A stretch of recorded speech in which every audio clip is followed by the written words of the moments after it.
Dans ce tuto, on va voir ensemble comment corriger un plan sous-exposé, c'est-à-dire un plan qui n'a pas assez de lumière. Je vais vous montrer ça de suite sur DaVinci Resolve. Si vous regardez ce plan, on peut voir déjà à gauche dans le viewer qu'il est vraiment très sombre et on a la confirmation avec les scopes ici où toutes les valeurs sont écrasées vers le bas, vous voyez vers 128, 256.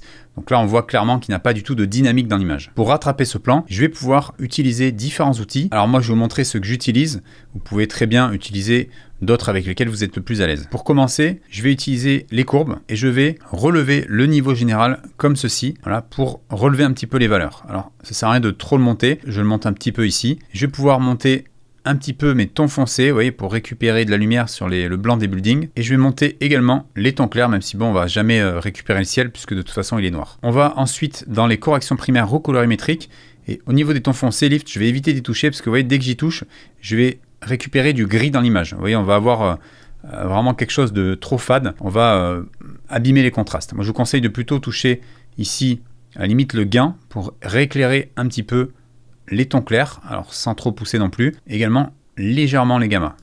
Voilà, vous voyez déjà on a récupéré un petit peu de valeur, c'est mieux que tout à l'heure. Alors comme vous pouvez le voir, j'ai bien rattrapé l'image, on a quelque chose de beaucoup plus exploitable. Alors souvenez-vous, avant c'était comme ça, on ne voyait rien du tout, on a vraiment toutes les valeurs écrasées, et là j'ai rajouté un petit peu plus de dynamique à l'image. Alors je ne vais pas pousser davantage, parce que sinon on va récupérer beaucoup de gains vidéo dans les basses lumières. D'ailleurs en parlant de ça, si vous avez la version payante de DaVinci, vous pouvez denoiser l'image, c'est-à-dire supprimer du bruit parasite. Donc le bruit parasite c'est quoi? C'est quand je zoome, je vais avoir du petit bruit ici, vous voyez à la lecture, du fait qu'il y ait des tons sombres et qu'on a rattrapé un petit peu l'image. Pour rattraper le bruit, je vais ici, dans effet de mouvement. Dans les paramètres ici, je ne vais pas rentrer dans les détails, mais je vais vous montrer ce que je fais. Je vais appliquer ici le réglage 3 images. Et là, c'est tout simple, avec le seuil temporel, Luma et Chroma, je vais pouvoir gérer la réduction de bruit. Alors il ne faut pas trop en mettre, sinon ça dénature l'image, mais je vais zoomer ici entre le building et le ciel.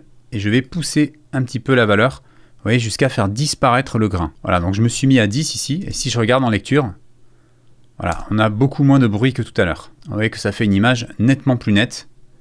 Alors je vous montre le avant, puis le après.